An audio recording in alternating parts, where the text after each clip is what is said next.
Today, I'm going to be interviewing YouTube guns on the one and only Unfiltered Boys, and we're going to be covering, obviously, the majors, right? Because YouTube guns is everything you need to know about majors, and if you've not checked out his channel or even his Twitch stream, there is obviously some showcase off going right now, so check him out. Really fun content creator, and honestly, one of the boys when it comes to the Call of Dragons content. So, let's get into today's Unfiltered interview with the one and only Guns.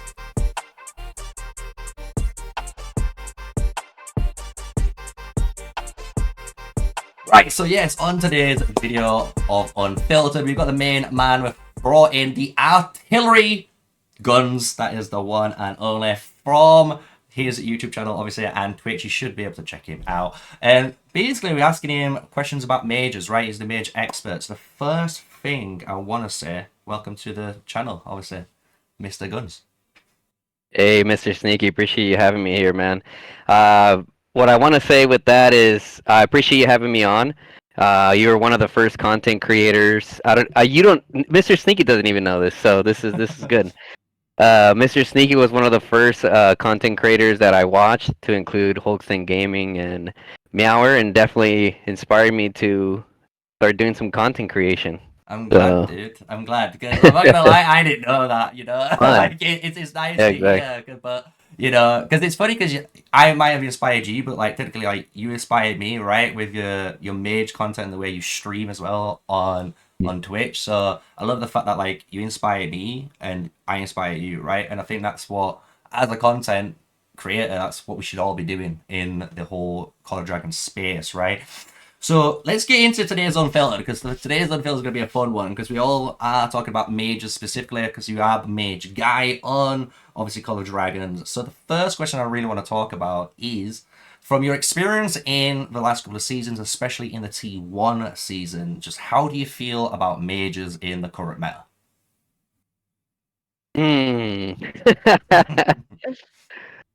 I will say, man, and with a few other of my buddies that we were talking with earlier in Discord, like we're very on edge right now with being mage mains. Luckily for me, I'm a little bit more in like the mid to high spend, so like I have really good I have a max rattle spear, level 3 gold crest. Like I could make the switch to make a hybrid account fairly easy. But what we talk about is like, to answer more of your question, it's like it's very uneasy because of how much the archers are taking over the meta with the long range warfare being implemented. Like it really changed everything, right? Because most people that went mages, right? People that watch, your guides, other content creators like, oh yeah, pick mages, allows you to, stay a little bit further away from getting targeted by everybody, more survivability. But now the archers are doing that, and they're hitting harder with their normal attack damage, and on top of that, those are the players that are getting chosen for raids. You show up with mages to a raid, they're going to tell you to go home. You're going to set your little alarm for 5 a.m., excited to do your first elite attempt, and you get benched because you don't have archers. So it's a very uneasy time right now for a lot of main mages. Yeah, no, I do feel that, because I think you are pretty much spot on with that, and it is going to perfectly kind of lead into the second question when we get into it, because it is the talent tree, right? The talent tree long range warfare is the one thing that's technically defined the whole meta, right? Even to the point where, even for me, using an epic hero like Craig, which was disgusting with long range, because it was just so many mage players are out there. You're gonna hit still hard with some normal attack damage like with archers do, but now we've kind of got an epic hero that's doing sick AoE damage that really shouldn't be called upon, I would say, in the game. But it's really cool that we see that as well. So when we're going into the second question, what I want to ask you mainly is, obviously, with the new Season B1, obviously, we've got the long-range talent that we've been talking about. What would you like to actually see shifted, right, into the new talent trees? Ooh. Part of me as a main mage wants to say get rid of the long range warfare, but I already know like that would cause a freaking riot, dude. People like that specific talent definitely has become like a thing of the game. Like if they get rid of that, like they're gonna piss off a lot of people. But if I were to want to see any changes, first of all, bring Unyielding Rush back, make it stronger again. Hey. The nerve, dude. Why do they gotta do my guy Holston like that? You know. Hey. I Shout out to watched Cabs. both of his videos back to back. So yeah, bring the Unyielding Rush back. Um, let's see what else. More stuff for daily elixir production, and the reason for that is because I feel that the more that players heal their troops, the more they're gonna play the game. The more they're playing the game, the more they're enjoying it. The more they're gonna spend. The more people spend, like the better for the game. So I feel like if I had to add one thing, it would definitely be make like some crack daily elixir where people are just like mind blown, like whoa. All of a sudden, I can have 400,000 or 500,000 more troops on the field, and now you can enjoy the game even more even as a low spender, now you have more troops at your disposal to be able to enjoy the game, you know? So that's what I would add to it. Yeah, One of the definitely. things. Definitely, because I think they did a good job, to be fair, right? In the last couple of patches with the increased amount of healing they did add into T1, so it was nice to add that. And I do agree with more healing, because again, I think at the end of the day, it is a war game, right? It's a war game. Everyone wants to be fighting, even if it's a little bit early in like zone 2. But in order to do that, I think by adding that little bit extra daily limit, like you said, will help out, because at the end of the day, we want to fight. So let's go into the next question of Unfiltered. So, when it comes obviously to the next season of Call of Dragons with the B1, we know we've got the two new archer heroes with MAGE-R and Zeta. They do look obviously really cool, but do you think with the potential of the new generational free mage heroes, if they have AoE, do you think they might outclass or basically just stop people from investing into like Bertrand or Toha? The Zetas coming in or like the new mages? Like the new mages. Like imagine like hypothetically two new mage heroes are coming in B1, right? And they both have or one of them has area of effect damage tied to its skill. Do you think that's gonna cause people maybe like say newer players to skip like Bertrand, for example, or Toha, for example? I don't think that it would be the Bertrand one. Um, like I obviously watched one of your recent videos about Bertrand being one of the must invest in, and I still think that he's definitely up there. One of the ones that has fallen off for me has been Valen, surprisingly, because I've been running Lilia Thea with Celestials, and it has been doing better. Like for me specifically, I talked to other main mages, and they're saying the same thing. Something about that Thea's third skill being able to do more damage with the Flying Legions definitely comes in. So I think that it will change depending on people's setup, right? But to give you an example, for me, I got the Lilia Thea, Bert Tohar, Waldir Valen. I feel like the new mages would take, for me personally, that third spot, right? Mm-hmm. Of the Waldir Valen. Who knows? Maybe they bring another Ice Commander and it does amazing with Valen. I don't know. But yeah, I think for me personally, it would take that third spot and then I would sit with my other two archers. Um, but doubling back to what you were saying, that's really going to depend on people's spend level, because there's such a huge gap from, you know, uh, Bertrand to even from mages to mages.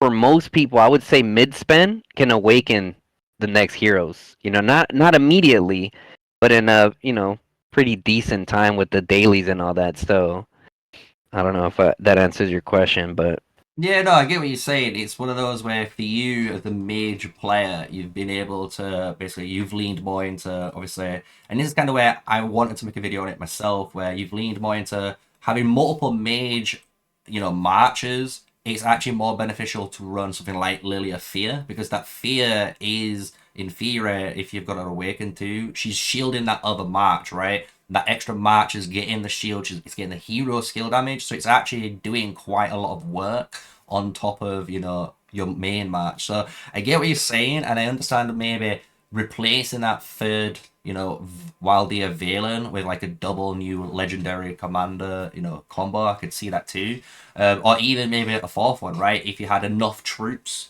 to field it potentially in the future, you know, with like future coming seasons and obviously people developing their accounts, they should be able to do that. So I do like that answer, really cool answer on that. So the last thing I really do want to talk about, and this is the one thing that's kind of hard, I think, for most players, it's technically to do with troops, right? Because all the different troops are in the game, and I know the main culprits right now suffering is going to be cavalry. So I was just going to ask if you could improve any of them, right? You can improve any unit. It could be the Wyvern Riders, it could be the Celestials, like you wanted to. It could even be, you know, Elk Riders. It could be anything. Just pick one, you know, unit, and what do you reckon you would like to see to make them better? If I had to choose one, I would definitely say the tanks. Like I don't know. I mean, for one, I feel like they're just getting melted too fast. And now with the new patch coming in, making them tankier, we'll see what happens. You know, maybe that's what ultimately might make the main difference. But I know you watched a lot of the matchups with all like the Titan alliances, and you have these maxed out Gorish Skullgulls, max freaking Spirit Bone Torques, right? I'm watching this. They're pushing up to the line when they were fighting for the Spire, and in like, bro, 4 seconds, gone. Like, what the hell? Like, okay, but then I know there's a fine line, right?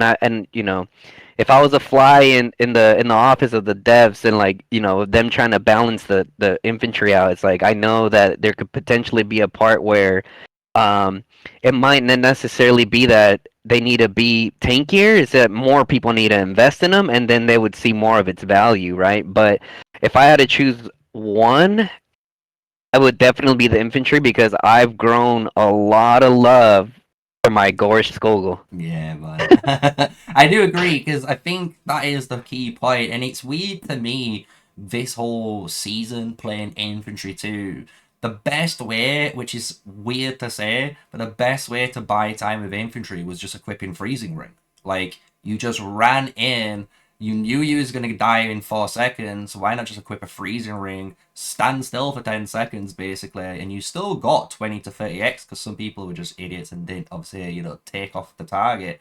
And then obviously out of the freeze ring, you're gonna die 2 seconds later, like you said. But at least you did something. So I do see where you say coming from because as well with infantry compared to all of the other say like units as well, they don't really have any sort of character to them, right? They all have the exact same ability. If you compare it to like the mages, like the Spring Warden mages give you extra defense, right? The mages in the League of Order will give you extra HP, and the ones in Wilderberg give you that extra attack. But if you look straight across the board, all infantry work the exact same. They all get tankier the lower health they get. They all have that same charge. They all have the same mechanics. I would like to see personally myself with what you're saying, maybe a little bit of a character swing right into the infantry where maybe the Wilderberg guys do get a little bit more march speed compared to all the others when they're berserkering in, or maybe That would it's be crazy. Yeah. yeah, like the League of Order guys, maybe they have reduced magic damage taken because they're technically the League of Order, right? It'd be really cool if the infantry had those kind of parts to them. So really nice end, I think, of today's interview with Guns, the one and only. So I want to say thank you for coming on, dude. And where can obviously everyone catch you on the YouTube? YT Guns COD, guys. There you go, YT Guns, easy. If you've not checked him out, I don't know where you've been. Under a rock, sleeping. You need to wake up because he's one of my favorite Oh, content creators, stop it. dude. He is, dude. Like everyone knows, literally. You probably will see me in some of his videos just chilling in the live chats because he is my boy, and honestly, I love him to bits. So thank you for coming. Thank you for everyone who's watched today's video. And you know what to do. Smash a like, comment, and subscribe. And until the next one, stay safe, guys. Stay sneaky. Peace out.